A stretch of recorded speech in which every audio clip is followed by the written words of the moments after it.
For you, given all that we've just discussed, which is only scratching the surface of the Hunter Biden story. What about Barack Obama? Where's he? He's been awfully silent on this. This is his administration. You know damn well he fully knew what Hunter Biden was doing. You know, if your vice president's son is sitting on the Ukrainian board, you guys are pushing to have investigated. But for 20 years, you had Obama and George W. Bush's Department of Justice go easy on this guy. They didn't fully investigate the case. They didn't show any curiosity about the case. And now Donald J. Trump is asking his Department of Justice to show full transparency. And somehow that's a criticism of Donald J. Trump and not Barack Obama and George W. Barack Obama's once revered myth of hope and change is torn apart under the relentless scrutiny of Megyn Kelly and J.D. Vance. With surgical precision, they dismantle the glossy speeches, unravel the hollow promises, and expose the carefully crafted persona of a man who sold America charm instead of tangible results. They peel back the layers to reveal foreign policy blunders cloaked in diplomacy, domestic struggles masked by rhetoric, and a party weekend under his watch. The mask slips, revealing not a visionary icon, but a sobering lesson in the triumph of branding over substance. The illusion doesn't just fade, it fractures, shatters, and turns to dust before our eyes. Brennan, who was running CIA under Obama, was confronted by a CIA officer about the flaws in the dossier. The guy was like, dude, we can't rely on this. Can't use this to say there was aspiration to help Trump. We shouldn't be sticking it in the annex to our report, or relying on it in any way. This needs to come out. It's fatally flawed. Brennan allegedly said, quote, yes, but doesn't it ring true? Holy cow. Vance, in Pittsburgh on Thursday, former President Barack Obama admonished black men for being hesitant about voting for Kamala Harris. I was wondering if you could contrast your approach to hesitant voters and how you tried to earn them over. You know, first of all, I don't believe, whether you agree with me or disagree with me, whether you agree with Donald Trump or disagree with him, I don't believe in hectoring voters. I believe in persuading. If you're enjoying this video, don't forget to subscribe to the channel and tap the bell icon so you never miss what's coming next.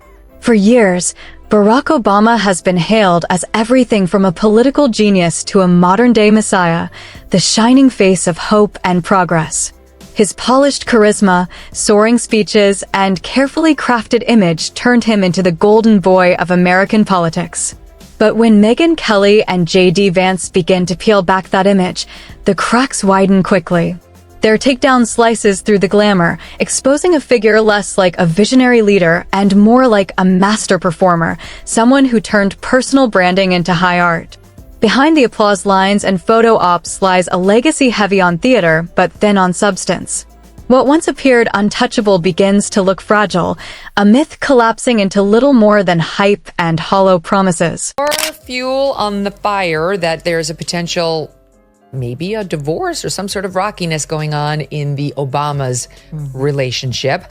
They both posted these mirrored, very choreographed Valentine's Day messages on X, but he was just seen at an LA, the basketball team, the Clippers, thank you, game without her. And then on Tuesday, he was spotted eating out at a fancy dinner in Sherman Oaks with his both daughters, Malia and Sasha, but again, no Michelle, according to TMZ. Obama was once presented as the man destined to heal a divided nation, the leader who would bridge divides and deliver unity, hope, and lasting change. Yet as J.D. Vance reminds us, the real transformation Obama achieved wasn't in policy, but in political marketing. His greatest legacy was not reform, but reinvention, turning charisma into currency and elevating image above substance. His presidency became a case study in how style can overshadow results, how a calm voice and polished delivery can mask inaction. Vance points out that behind the eloquent speeches stood a leader who dodged the hardest battles, evaded true accountability, and left behind a trail of disillusionment for those who once believed he was untouchable. Support is not something I'm given or something I'm owed. It's something you got to go out there and work for. So one, I just don't like the tone of going in. I mean, look, the better question for Barack Obama or anybody to ask is not why black men, it's not how dare you not vote for Kamala Harris, it's maybe they're thinking about voting for Donald Trump because they're sick of being censored, they're sick of being told what... Obama's true genius was never in leadership. It was in branding himself as something larger than life. He didn't just govern, he auditioned for history, always playing to the cameras. Every speech was polished like a blockbuster TED Talk, every photo framed with the precision of an influencer curating a feed long before Instagram even existed. Megyn Kelly cuts through the illusion, calling him the politician who never stopped campaigning, even while seated in the Oval Office. And J.D. Vance drives the point home. The Obama legacy isn't a triumph, but a mirage, a meticulously packaged product that unraveled the moment the world stopped swooning over the delivery. The White House, they had a big meeting, and then literally the next day, they were like, Russia interfered to help Trump, and leaked it to all the reporters, Washington Post. And the suggestion is that Obama turned to them and said, I'm not having a report coming out of you guys saying that they didn't interfere.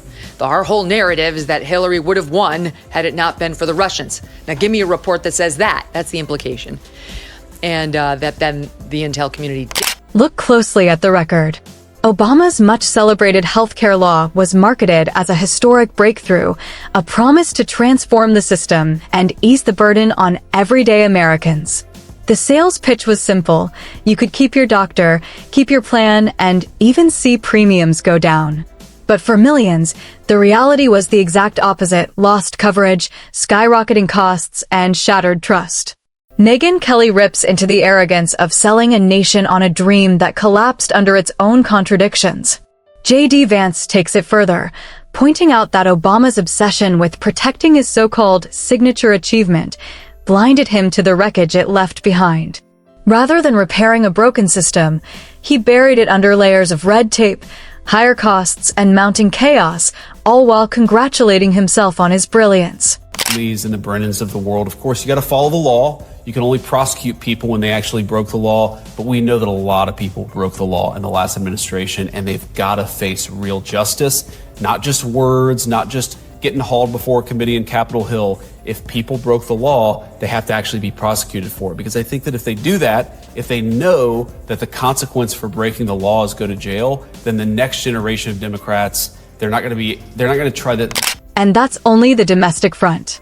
When it came to foreign policy, Obama's brand was sold as enlightened, intellectual, the carefully packaged antidote to what critics called cowboy diplomacy. But the reality looked far different. Instead of stability, the world saw the rapid rise of ISIS, the chaos unleashed in Libya, and a much-hyped pivot to Asia that fizzled before it even began. J.D. Vance doesn't hold back, arguing that Obama left the global stage more unstable, more chaotic than the one he inherited. His strategy in the Middle East, Vance contends, was naive at best and reckless at worst, a dangerous blend of hesitation and misplaced confidence. Megyn Kelly sharpens the critique further by highlighting the irony of a president who received the Nobel Peace Prize before achieving a single concrete accomplishment. Over the next 8 years, that honor would be overshadowed by drone strikes, broken red lines in Syria, and a trail of foreign policy blunders that cost lives and credibility alike. Even his much-praised gift for inspiration came with limits. Obama could mesmerize with words, but speeches do not rebuild broken systems, and slogans alone cannot bridge divides. At home, he promised unity but left America more polarized than before. He claimed to transcend race, yet the years that followed saw racial tensions intensify. Kelly underscores the cruel irony. Obama's career was built on soaring promises of unity, yet he failed to deliver the very cohesion he preached. Vance twists the knife deeper, noting that under Obama, despair grew louder, distrust in government deepened, and faith in institutions eroded. If you want to criticize the people who aren't showing full transparency, you ought to go after the administrations that went easy on Jeffrey Epstein, the administrations that concealed this this case for 20 years and the administrations that failed to show full transparency.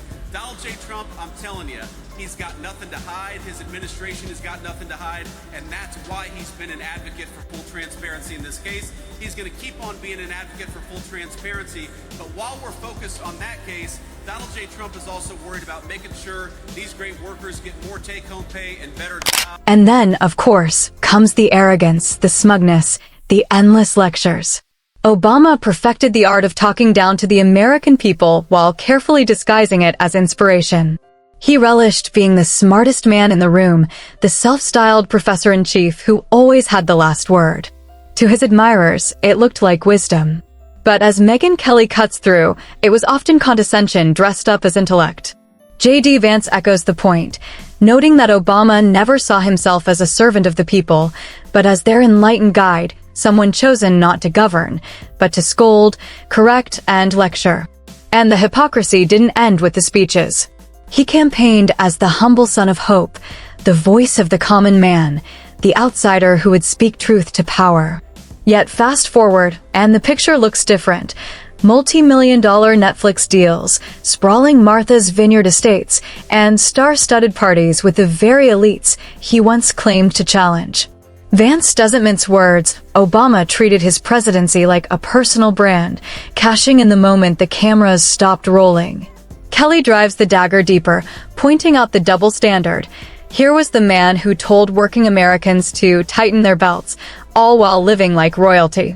He didn't simply leave office, he upgraded, stepping into a life of luxury built on the very system he promised to reform.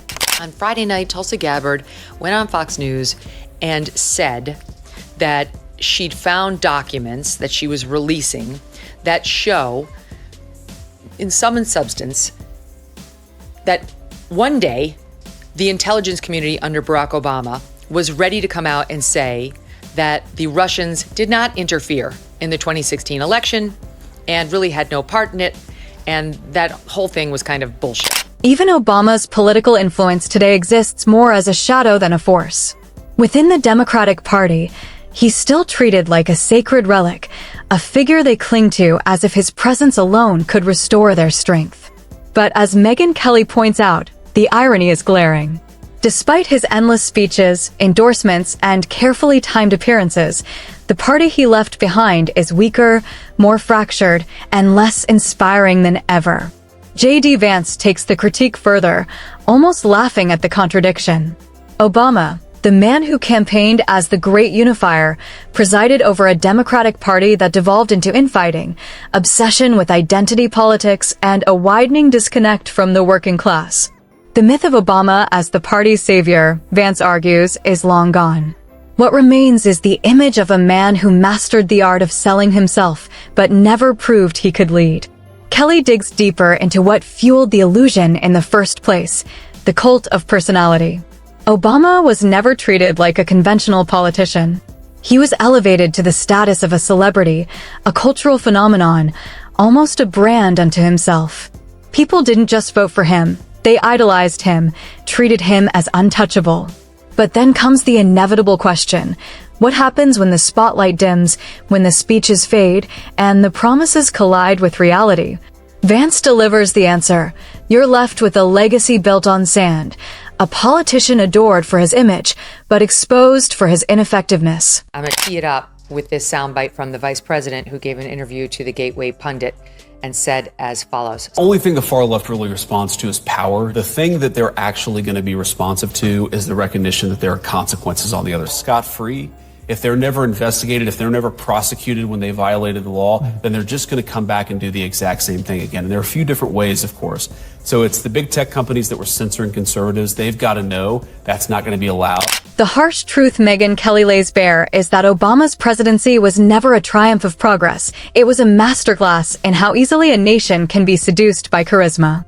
He wasn't a revolutionary, despite the posters and the slogans. He wasn't a builder, despite the promises of transformation. He was, above all, a marketer, a man who knew how to stage a moment, sell a dream, and keep the cameras rolling. To his admirers, he was the future. In reality, he was a detour. Years later, the consequences of that hollow leadership still echo. The foreign stage he left behind is marked by crises and chaos, the home front fractured by deeper divisions. Economically, many still struggled while he basked in applause. Culturally, the divides he claimed to heal only widened. Obama's fingerprints remain, though not in the polished way his legacy is often packaged. By the time Kelly and J.D. Vance are finished, Obama isn't the flawless statesman immortalized in campaign posters or history books. He's exposed as the consummate performer who dazzled America with spectacle but delivered little in substance. The man who promised unity but left behind disillusionment.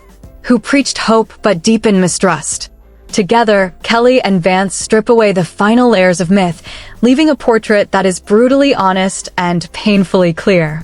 Obama was never the savior, he was the salesman. A politician who gambled on branding over vision, speeches over solutions, and left America paying the price for a legacy built not on progress, but on air. They concluded in this House document that the Intelligence Community Assessment, or ICA, of January 17 was subject, quoting here, to unusual directives from President Obama and senior political appointees, particularly CIA Director Brennan. Unlike, still quoting, routine intelligence community analysis, this ICA was a high-profile product ordered by the president, directed by senior IC agency heads, and created by just 5 CIA analysts, using one principal draft. Megyn Kelly and J.D. Vance don't just roast Obama, they dismantle the illusion piece by piece. What they reveal is a man who desperately wanted to be larger than life, yet will forever be remembered as the president who looked the part but delivered little of substance. The sharpest edge of their takedown isn't only about the failures during his time in office, but about the way Obama still behaves as though those failures never mattered. Even years after leaving the White House, he floats above the chaos of his own making, lecturing from a higher plane where accountability seems irrelevant. He speaks loftily about protecting democracy, while ignoring how his presidency hollowed out public trust in government institutions. He warns about the dangers of misinformation, while forgetting that his carefully polished narratives were often the first form of misinformation, grand illusions crafted to inspire, but rarely to deliver. His legacy, Kelly argues, is not hope but the blueprint for a new political archetype, the influencer politician. A leader who treats governing less like problem-solving and more like content creation, where optics matter more than outcomes. Vance drives the point further, noting that Obama's greatest imprint isn't just on history books, but on the Democratic Party itself, a party now addicted to theatrics, trapped in identity politics, and struggling to produce leaders capable of actual results. Some momentum picking up in the rumor mill about their marriage. First, on January 15th, in the Substack of Jessica Reed Krause, also known as House and Habit, she posts the following. Michelle Obama's absence at Jimmy Carter's funeral certainly raised some eyebrows, but yesterday's announcement that she won't be attending Trump's inauguration confirms something is definitely going on between her and Barack. Whispers about cracks in their relationship have been circulating in D.C. for over a year now, but this feels like the first public proof of a marriage on the rocks. If I had to guess, they will wait until after the inauguration to announce it. Timing, is everything. And yet the story doesn't end there. For months, I've heard Jennifer Aniston's name tied to Barack. The evidence of Obama's failure isn't hidden. It's written across the political map.